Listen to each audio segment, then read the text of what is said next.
हाँ जी, तो आज हम जीरो ऑर्डर काइनेटिक्स चालू कर रहे हैं। जीरो ऑर्डर काइनेटिक्स के अंदर डेरिवेशन वेरिएशन पे मत जाइएगा। मैं आपको सीधे टू द पॉइंट रिजल्ट बता रहा हूँ। डेरिवेशन कोई पूछेगा नहीं, वो रिजल्ट काम में आएगा। उसमें जो फार्मूला यूज आ रहे हैं बस वो काम में आएंगे, उसके अलावा कुछ नहीं। ए गिव्स बी है, मैंने मान लिया कि ये जीरो ऑर्डर काइनेटिक्स फॉलो कर रहा है।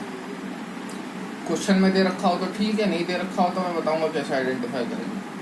सो time T equal to zero, A naught initially जो भी होगा रिएक्टेंट होगा, प्रोडक्ट तो होगा नहीं, तो ए नॉट जीरो। जैसे जैसे टाइम बढ़ता है कॉन्सेंट्रेशन रिएक्टेंट की घटती है। मैंने मान लिया वो कितनी घट गई, ए नॉट माइनस एक्स। जितना इसका घटता है उतना इसका बढ़ता है, तो इसकी एक्स घटी तो इसकी एक्स बढ़ी।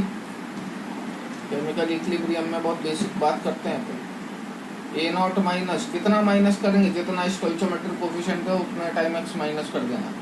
ये कितना बताऊंगा, जितना स्टोइचोमेट्रिक कोफिशिएंट है उतना टाइम एक्स बना देना। सपोज यहाँ 2 यहाँ 3 होता तो क्या लिखता है यहाँ, ए नॉट माइनस 2x 3x। ठीक है ना, होपफुली इतना आता होगा।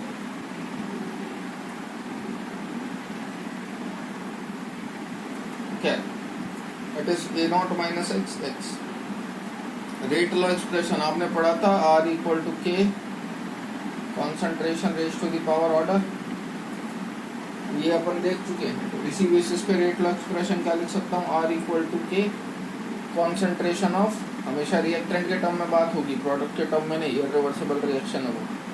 R equal to K concentration of A raise to the power zero, zero order kinetics है। अब यहाँ पे एक ही जगह चाहे आप कोई भी हाइपोथेटिकल वैल्यू पुट कर लो, चाहे 1 पुट कर लो, चाहे 1 लाख पुट कर लो, किसी की भी पावर जीरो कितनी होती है, 1। तो कुछ भी हो जाए R इक्वल टू के ही आना है। ठीक है, what is A here, concentration of A। ठीक है ना, ये जो ब्रैकेट होता है ये मैं आपको बता चुका हूँ, ये कॉन्सेंट्रेशन को रिप्रेजेंट करता है। तो ये क्या रिप्रेजेंट कर रहा होगा, कॉन्सेंट्रेशन ऑफ A। लेकिन अपन यहाँ से क्या कंक्लूजन निकालेंगे कि भैया आप A की कोई भी वैल्यू पुट कर लो, सिंस उसकी पावर जीरो है, तो किसी की पावर की भी पावर जीरो कितनी होती है, 1। तो आप कॉन्सेंट्रेशन की कितनी बड़ी या कितनी छोटी वैल्यू रख लें, उसकी पावर हमेशा जीरो ही आएगी, 1 ही आएगी। ठीक है ना, तो R बराबर क्या आएगा। तो यहाँ से आप क्या कंक्लूजन निकाल सकते हो, that in a zero order kinetics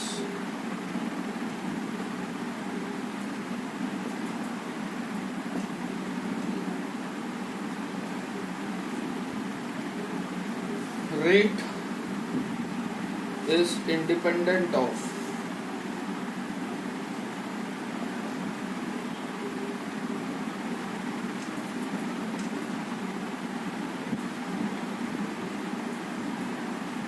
concentration and time।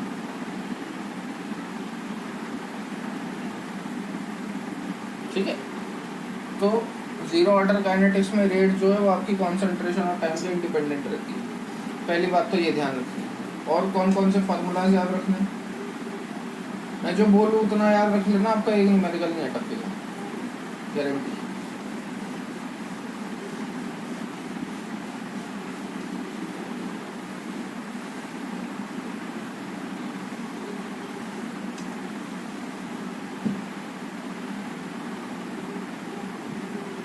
What is concentration of product, BT किसके बराबर था, x के। ठीक है ना, वो A नॉट माइनस एक्स किसके बराबर था, AT के। जो B बना था वो कितना बना था, x, वो किसके बराबर था, BT के। What is AT and BT, concentration of A time T। What is BT, concentration of B time T। तो concentration of B time T कितनी थी, x। हाफ लाइफ टाइम किसके बराबर होती है for zero order reaction. What do you mean by half life time, जब reaction आधी खत्म हो जाए, वो किसके बराबर है भैया, इसको अपन टी हाफ भी बोलते हैं। उससे पहले चलो मैं आपको लाइफ टाइम बता देता हूँ। लाइफ टाइम अचीवमेंट अवार्ड नाम सुना लो, वो कब मिलता है, जब आदमी आगे निमट ले या फिर वो काम करना बंद कर दे। तो लाइफ टाइम यानी कि TLT कब होगा, TLT का मतलब होता है जब रिएक्शन पूरी तरीके से खत्म हो जाए। और A गिव्स B पूरी तरीके से खत्म कब होगी, जब A B में पूरी तरीके से कन्वर्ट हो जाएगा। जब ए बी में पूरी तरीके से कन्वर्ट हो जाएगा, यानी कि ए टी कितना हो जाएगा 0 और बी टी कितना हो जाएगा,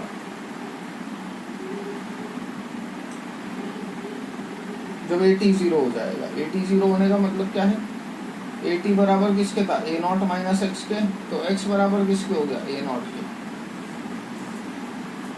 ठीक है,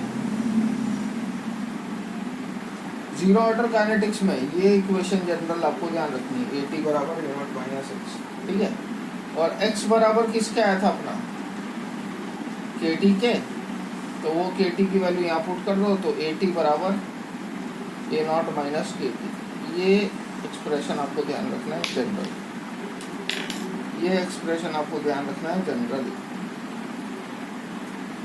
इसके अलावा और कुछ ध्यान नहीं रखना। एक तो ये ध्यान रखना है, और एक अभी हाफ लाइफ टाइम का जो फॉर्मूला लिखूंगा वो ध्यान रखना है।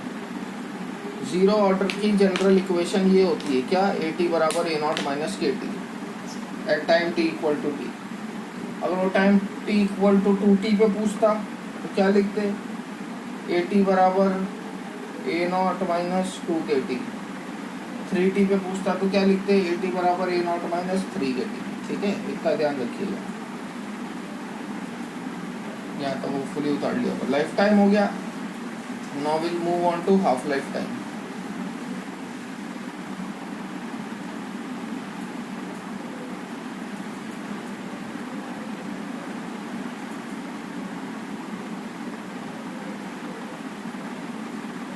Half life time T half किसके बराबर होता है भैया, ए नॉट अपॉन 2 के फॉर जीरो ऑर्डर रिएक्शन चल रहा है ये सब। ठीक है, लाइफ टाइम किसके बराबर होता है, ए नॉट अपॉन के। ठीक है ना, हाफ लाइफ टाइम किसके बराबर होता है, ए नॉट अपॉन 2 के। लाइफ टाइम किसके बराबर होता है, ए नॉट अपॉन के। यानी कि यहाँ से मैं क्या लिख सकता हूँ, that half life time is dependent on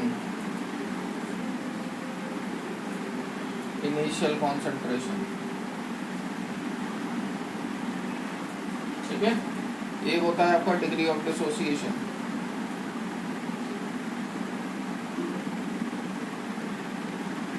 alpha से डिनोट करते हैं इसको। वो किसके बराबर होता है भैया, moles dissociated upon initial moles. Initial moles किसके बराबर लिए गए थे, ए नॉट के।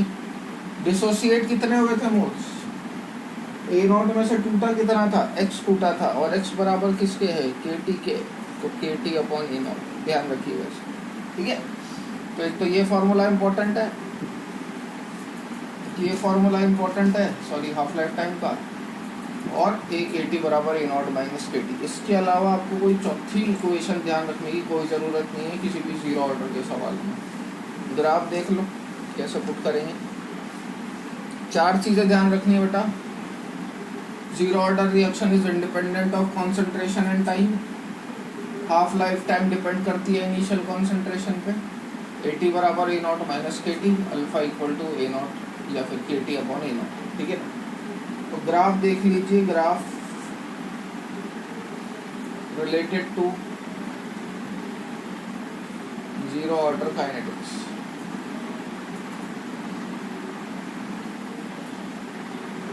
जैसे मैं ग्राफ प्लॉट करूं रेट एंड कॉन्सेंट्रेट, तो for zero order kinetics rate is independent of the concentration, ये ग्राफ आएगा आर इक्वल टू के।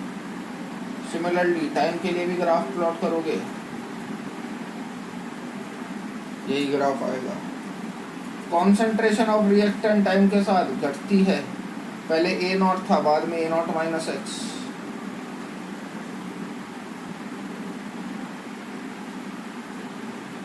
वर्सेस टाइम, ये पॉइंट कौन सा है, ए नॉट बाई के। यहाँ आके रिएक्टेंट 0 हो गया, खत्म हो गया यानी, है ना। कॉन्सेंट्रेशन ऑफ प्रोडक्ट टाइम के साथ बढ़ेगी। इस तरीके से आप ग्राफ प्लॉट कर सकते हैं।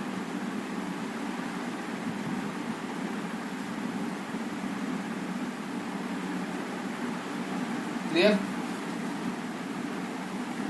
चलिए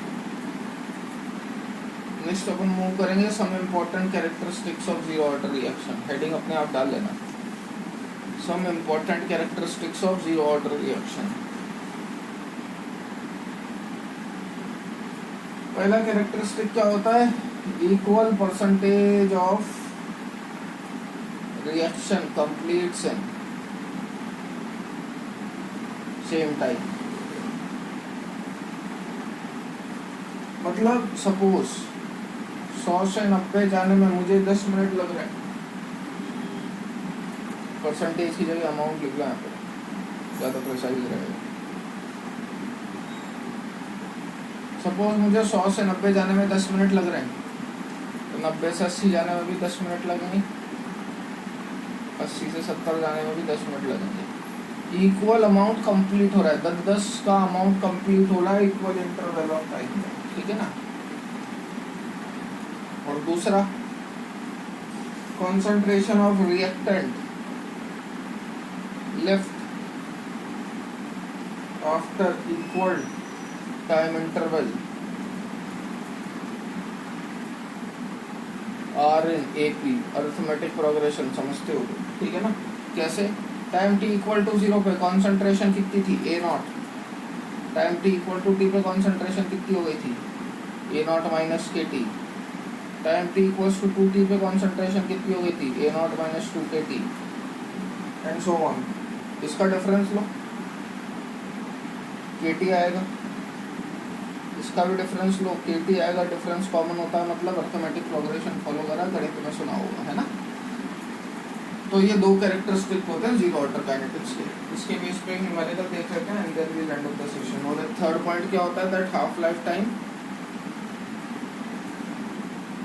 डायरेक्टली प्रोपोर्शनल होता है किसके, इनिशियल कंसंट्रेशन की।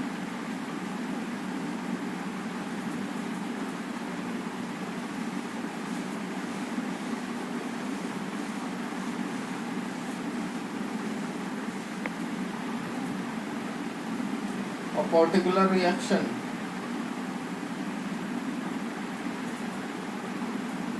gets completed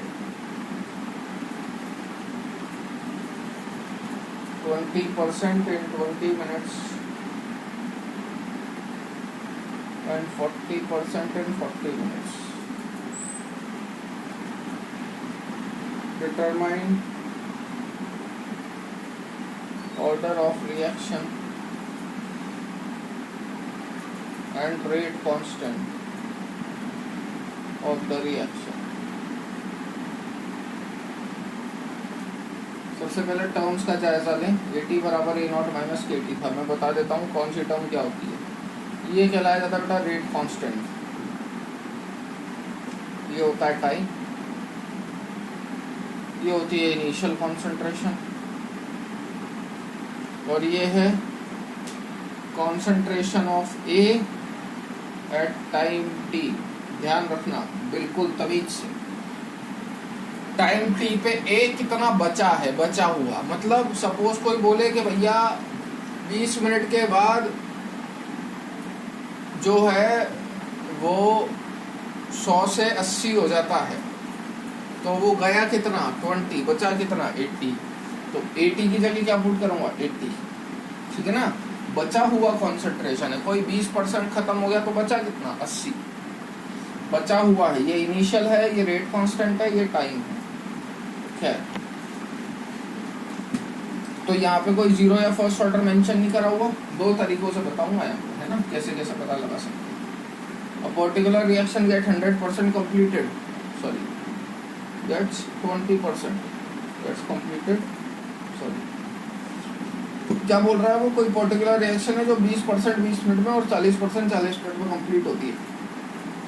डिटरमाइन ऑर्डर, तो क्या जितनी percent, equal percentage of reaction completed equal interval of time, equal percentage of reaction completed equal interval of time, मतलब कैसी रिएक्शन है ये जीरो ऑर्डर की। पहले तरीके से तो आप पता लगा सकते हो, ये देखते ही पता लग गया। तो जीरो ऑर्डर का क्या होता है फॉर्मूला, AT बराबर A naught minus K T. क्यों लगाया ये फॉर्मूला भैया, रेट कांस्टेंट पूछा है उसने, यानी कि ये पूछा है उसने। What is A not, percentage के टर्म में हमेशा ए नॉट 100 मान लेना, माइनस के इनटू टाइम कितना दे रखा है 20। अब वो कह रहा है 20% कंप्लीट होगी तो बची कितनी 80। ये तो पहला डेटा हो गया। दूसरी इक्वेशन वो क्या कह रहा है, AT बराबर A naught minus K T लगा दो, ए नॉट से ओके फाइंड आउट करना है, लेकिन अब की बार टी कितना है 40%, 40 मिनट्स, बचेगा कितना 60। दोनों से जब आप के सॉल्व करोगे तो के की वैल्यू सेम आएगी। मेरे कहने का मतलब क्या है, एक तो आपने डेटा के बेस पे पता लगा लिया कि जीरो ऑर्डर रिएक्शन है। दूसरा, जैसे जीरो ऑर्डर की एक जनरल रिएक्शन है बेटा जिसमें ये सब काम में आ रहा है, ऐसे फर्स्ट ऑर्डर की भी एक जनरल रिएक्शन होगी जिसमें यही सब काम में आएगा। मतलब वो भी ए टी ए नॉट के और टी से मिलके ये एक रिएक्शन बनी है, वो भी ए टी ए नॉट के और टी से मिलके एक इक्वेशन बनी है। जैसे ये ए टी ए नॉट के और टी से मिलके एक इक्वेशन है, फर्स्ट ऑर्डर में भी इन्हीं चारों से मिलके एक इक्वेशन है, बट वो दूसरी है। अगर मैं क्या करता हूँ, कई बार हिट एंड ट्रायल अपनाता हूँ। हिट एंड ट्रायल माने सपोज मुझे पता नहीं चल रहा किस ऑर्डर की रिएक्शन है, तो आप क्या करो, वैल्यूज पुट करके देखो और वैल्यूज पुट करके रेट कांस्टेंट निकालो। सपोज मैंने ये दोनों टाइम इंटरवल जीरो ऑर्डर की मैं पुट करें तो दोनों में रेट कांस्टेंट की वैल्यू बराबर आ गई। अगर नहीं आती, आगे जाके मैं फर्स्ट ऑर्डर की भी जनरल रिएक्शन पढ़ाऊंगा, उसमें आप ये सारी वैल्यूज पुट करते और उसमें से रेट कांस्टेंट निकालते। अगर वहाँ बराबर आ जाता तो मैं बोल देता कि वो फर्स्ट ऑर्डर की रिएक्शन है। ठीक है, तो इस तरीके से आप ऑर्डर पता लगा सकते हो। So from here will continue in the next class. Next class में अपन फर्स्ट ऑर्डर रिएक्शन करेंगे। बाय।